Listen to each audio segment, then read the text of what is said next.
وليه تعملي واحدة واحدة لما ممكن تعمليها كلها دفعة واحدة وتطلع معاكي طعمها خطير؟ تعالي النهاردة بقى لما نعمل مع بعض احلى واطعم بوريك بالجبنة. ينفع في الفطار وفي العشاء، وينفع كمان سناك طول اليوم والعيال بتذاكر او في اللانش بوكس.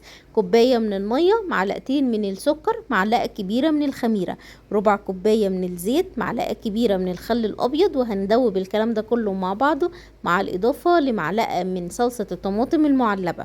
هنزل بقى هنا بأربع كوبايات من الدقيق، عليهم رشة ملح ومعلقة صغيرة من البيكنج باودر. هعجنهم مع بعض لحد ما تبقى معايا عجينة طرية بالشكل دوت كده. هحط نقطة زيت واسيبها بقى تخمر كده لمدة نص ساعة.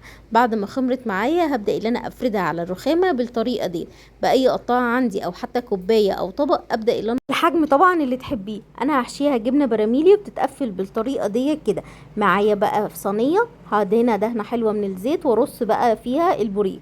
حضر معايا شوية سمسم وحبة البركة واحطهم فوق الوش كده. ادخلها على فرن سخن درجة حرارة 180.